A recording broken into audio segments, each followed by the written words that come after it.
I'm gonna skip some of the stuff you already know. So basically this is phase 4, the training, and I'm Anjali Dhurandhar. I direct these sessions, and this is our last class that has legacy curriculums. This is kind of the end for this. So I'm not gonna go through too much of the background stuff because you're both experienced facilitators. I'll go more through stuff that's pertinent for this particular class on these sessions. So we won't go through all of this stuff. So I'm gonna skip this stuff just about the background. You already know that.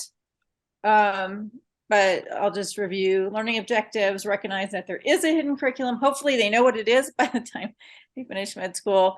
Again, we want them to be reflective practitioners. They've already, hopefully, I mean, well, we do have a certain percentage of students that don't match every year, but I mean, a lot of them will have already kind of be embodying their chosen specialty, but thinking about what kind of doctor they want to be in their profession. And then one of the most important things, obviously, is, these students have been together for about 4 years. So the peer support and sharing coping strategies. This is a very stressful session because it's the week before the match. So that may come up a bit about how they're coping with it. Anjali, did you say it's the week before the match? The match is March 17th. Yeah. Oh, okay. All right. So they are going to be tense. Your students will be tense. Yeah. So what happens if they don't match? You said they will find out on Monday, and then they have to go to the Office of Student Life and then call up programs and see if somebody will take them. I see. Okay. Yeah. So it's very stressful.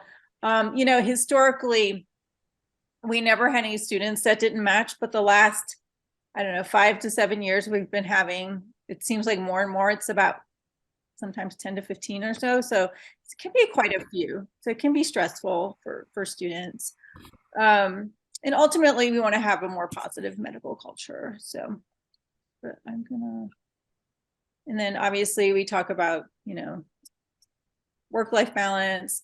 They're 4th year, so they've been having a lot of free time right now, but they're going to be going into internship soon. So, and then, just the culture of medicine, medical education, and professional identity formation. These are just some logistic stuff. So again, this session occurs during the clinical block. So students may be out of town.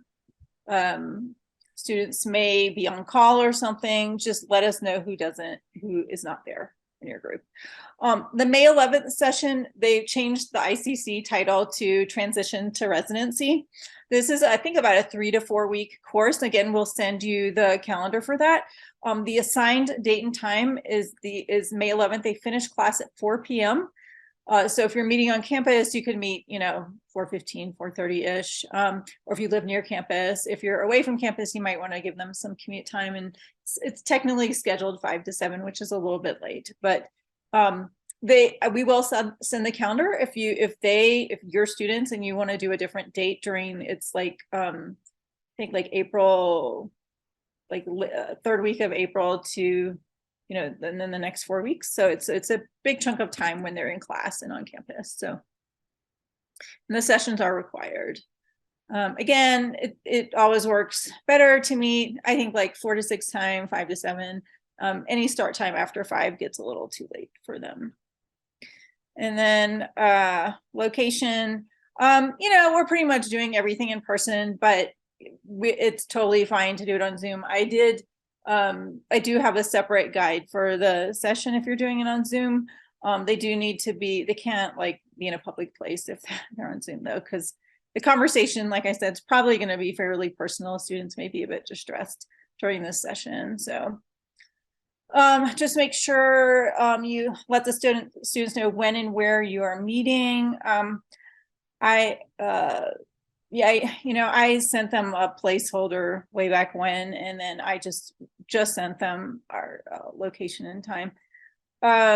And just make sure it's, usually we meet in our homes or just anywhere that's a private space. Meeting in public spaces isn't optimal, at least for this session, just because it's going to be a little bit more sensitive of a session. I think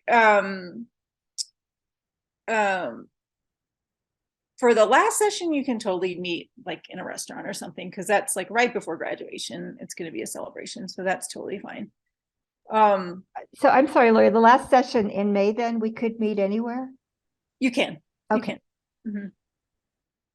You're responsible for having the materials. Also, I usually send a little email, and if you look at the facilitator guide, I just send a little email with the learning objectives and the session questions, just so they know what the topic is. And I also will write an email, please let me know if there's anything else you really want to discuss. And when we get to the session content, we can kind of go over that a little bit more, because it's a tricky session to do, this one right before the match. So pretty much they're in their PBL groups. You do have some off-cycle students. We kept them in their the original advisory college, not the new ones, the original ones, because this is a legacy curriculum. So the students who are part of the older system. And then you get everything again. Students, again, just get session questions, learning objectives, and you're responsible for meeting those learning objectives. And, you know, you don't need to cover everything in the facilitator guide. It's just, you know, if you're having a great conversation and you're kind of meeting things, then it's totally fine. A lot of the stuff in there, I kind of put things more as optional prompts rather than all required prompts to give you more flexibility. And then, oops, wrong button. Sorry about that. So again, this one, the title of this is dealing with uncertainty. And then the final one's looking back, looking, you know, ahead. So let's, obviously you're experienced facilitators. So, you know, have a safe environment, introducing content, and responding. Make sure you respond, because we are going to have a fairly decent number of students that aren't able to attend. So we will have their short reflective writings. I'll make sure you respond to it, and I'll kind of go through things maybe you should comment on. And then you're trying to make sure you and your co-facilitators have an effective partnership. I don't think there are that many groups that have co-facilitators, but anyway, just set expectations prior to the session with your co-facilitator. And then for this one, I'm going to go through this session in detail because there may be new students in the group. We have to be really sensitive to that. I would actually spend a fairly decent amount of time on helping new students to feel comfortable, and we'll go again through specifics how to do that. So, you know, usually we start with, you know, setting the climate, confidentiality, safety. You can start the session. Is there anything they want to talk about after you kind of do a little bit of intros? And then mostly you're just kind of trying to get them to have a conversation that feels very natural and not forced. And but you want to direct them if things are going too off topic, and then ask them, you know, you can debrief at the end. So if you want.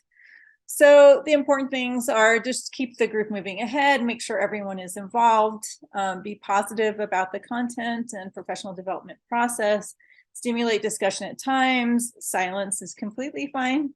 And end of one experiences, try to challenge those. Why do you say that? What do other people feel about that? And then also pay attention to content and interpersonal dynamics. They haven't seen each other in a long time, so they might be really like hyper and nervous and chatty just because of where they are right before the match. That's totally fine. Let them just kind of catch up with each other in the beginning and allow that energy to be there initially before you start content. And as far as reflective writing, I usually, what I do is I read what they write, and then I will, sometimes there are things that really speak to me that they write, and then I'll comment on that and maybe tell them a little bit of a personal story, but you want to kind of show reflection in what they're saying. You know, 3-4 sentences, it doesn't have to be a lot, but it is really important to respond because they're taking the time to write. So okay, so this has happened even in the 4th year group. So what if something really disturbing comes up? Yeah, please let me know about it if something odd comes up in your group. That has happened. So even with the last session that happened one time. So let me know, and then we can kind of, you know, we'll talk to the Office of Student Life if there's an issue about the student. If you have a really great relationship with a student, then you can just pull them aside and talk to them if you're concerned. So what if something important comes up that's not addressed in the curriculum? That's fine. If there's something they're really wanting to talk about, that's fine. And when are they excused? For this one, because they're maybe on rotation or out of town, they are excused from being in person, but they're not excused from completing some kind of a makeup assignment. So just let us know. Again, we'll send it to them. And then resources, if you're concerned about a student, again, you can address the student in private. You can, direct them to the Office of Student Life or contact me, and then I'll contact this Office of Student Life. Office of Professional Excellence, if it was a professionalism issue, and mandatory reporting for sexual misconduct. So that's important to remember. And then again, so here are our topics, and our learning objectives are to analyze professional identity formation as it relates to chosen specialty, describe aspects of the hidden curriculum experienced during interviews. Okay, so this is really strange. So during the pandemic, they started doing interviews on Zoom, and I think that's such a tough way to experience a residency program and also to show who you are. So they're not really getting the same feel of interviews. So this is kind of an interesting thing. Can they really even pick up if there's a hidden curriculum, because they're not even going to the institutions? And then share strategies for coping with stresses during phase 4. They're very unique stresses. It's kind of, they have a lot of free time in 4th year, but for some students, they have to do a lot of away rotations so they can match, like in certain surgical subspecialties. Some of them, their chance of not matching is high depending on the specialty. And then there's just a lot of things, interviews, thinking about moving, a lot of them have a lot of stuff going on. So they're very unique stresses that they have during this year. And then sharing how time is spent and thinking how have they used this phase of their education optimally, or how could they have used the time optimally if they feel they didn't. And then discuss goals and plans during what they're going to do for these last few months to kind of get ready for residency. One other thing you should be aware of, there may be some students not going through the match. They may be very quiet because this is a confidential thing. And I usually get something in the evaluation back how it like upset them or something. But so again, those students may not want to attend. We're not going to push it if they're uncomfortable. So, and I think, yeah,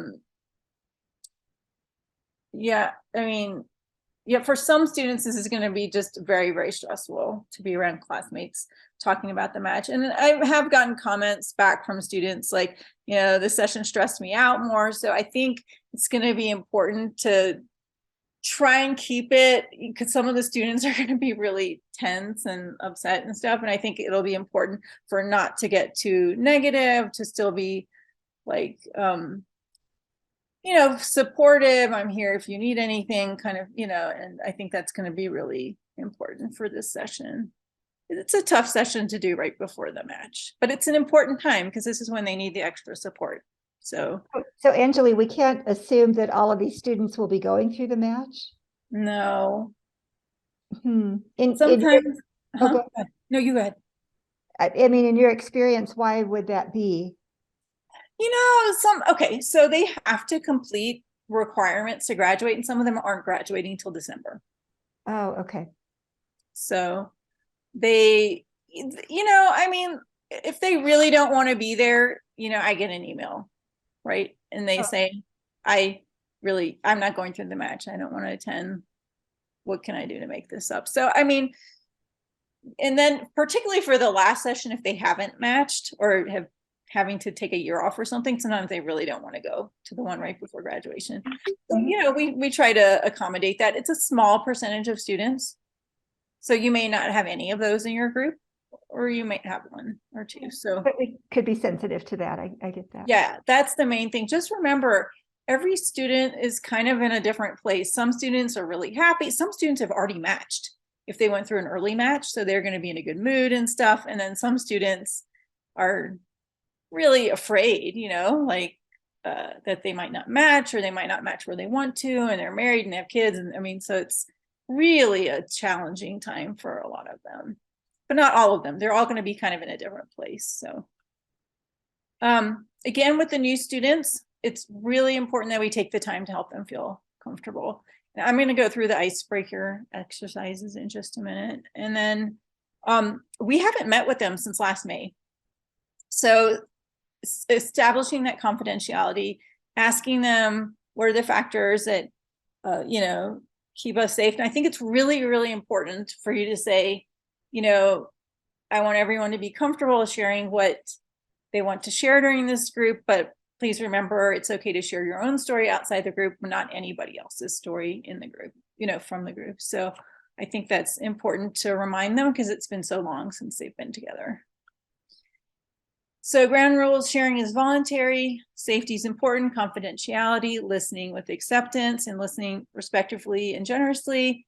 And remember the 4 types of listening: not listening, such as being on your phone or something and being distracted, listening to fix things, listening for yourself, and then what we want to do is to listen with empathy. So icebreakers.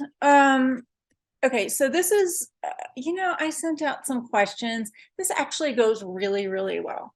So I just put the students into pairs, and I try to make sure, obviously, that like the one new student is with someone they, you know, like everybody's kind of with someone they don't know as well. A lot of the students know each other extremely well. But so you want to try and pair them that way, because you'll know which students are new to your group. So making sure they get to pair with one of the other students. And then I give you a list of questions. They can talk about whatever they want. You know, on Zoom, this is more difficult. I think like 10 minutes max, probably on Zoom. In person, they're just chatting away. If they want to chat away for 20 minutes, I let them do it because it makes them, I think it made a really big difference. I have seen it make a big difference when you kind of give them time, because those new students feel really uncomfortable walking into a very bonded group. So, and I think it's so important to make them feel welcome. And then, you know, there's the 2 truths and a lie exercise, which is funny to do. And sometimes I just have them do that in pairs, and then they can like share with the big group. And that works well on Zoom if anybody's doing Zoom. So, and then here are some of the questions. You know what? I'm going to go ahead and just put you into breakout rooms. Let me, just so you can, oops, I'm going to just put some questions in and just put you in breakout rooms just for a couple minutes, just to experience this. You know, you just make 3 statements. Like mine, I always use are like, you know, I was a biology major, you know, I do improv comedy, and then I don't remember what I said. Well, anyway, so you make 3 statements, and you can do them in pairs, and then the person has to guess, and then you can like, or do it in the group. So that's a fun one too. That makes people laugh a lot. So, and then we're going to do a little meditation. Remember, they're anxious, so they may not want to do this, but if your group is like really stressed, this is a really simple meditation to do. Go and close your eyes. Just be comfortable and take 2 to 3 deep breaths. And as you inhale, imagine yourself drawing in clean air that goes, or you can imagine clean air or light that starts from the top of your head. And then as you exhale, let it all whoosh out, washing away all your anxieties, stresses, worries, preoccupations. So with each breath, imagine light or fresh air coming in, and then from the top of your head, exhale it out, let it all wash your worries away. And imagine that the weight of everything you're worried about is just coming off your shoulders. And then you're just gonna put it into all your worries, just put it outside yourself, either into the hands of a benevolent entity, whoever you want to be in charge of it, but you don't have to be in charge of these worries anymore. Just let them all go out of you. Just imagine that everything you're worried about is being taken care of, that you can just sit back, relax, and enjoy whatever you can find along the way. Just allow yourself to have more pleasant thoughts, allow yourself to enjoy the sensations of breathing. If you want to daydream about a beautiful place, you can. Just all those worries, or just let them go out of your body. You don't need to do anything about all these things.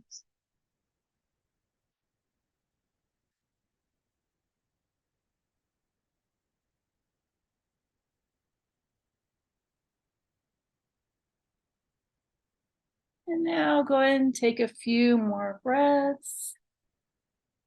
And then gently bring yourself back to the space, feeling alert and refreshed and feeling lighter.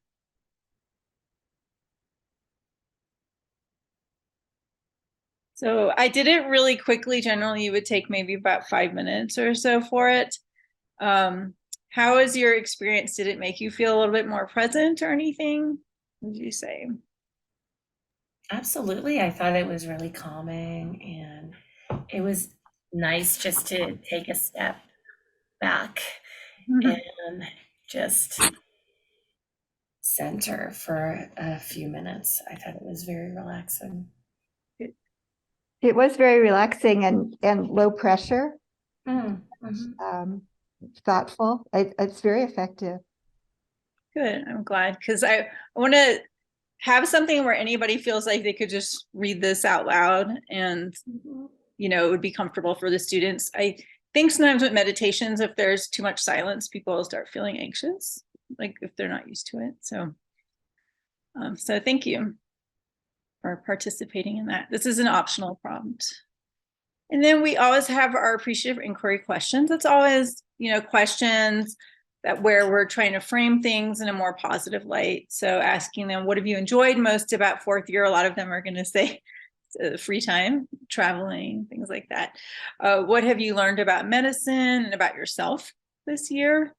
And what have you enjoyed doing when you do have free time? And what are you looking forward to after finishing medical school? So those are those questions. And these are the session questions. Okay, so I made a mistake on the, what do you call it? On the facilitator guide. Some of the questions are wrong. So Lori's going to send the updated, these are the correct questions. So just asking them, you know, how interviews went. Were they able to really learn anything about their specialty from these interviews? Maybe not, because they were virtual. How do they feel about doing virtual interviews? What were the challenges? Were there any benefits? I mean, the main benefit obviously is they don't have to spend thousands of dollars flying everywhere, but like how, you know, how was that for them? Did it make it more difficult for them to evaluate their programs?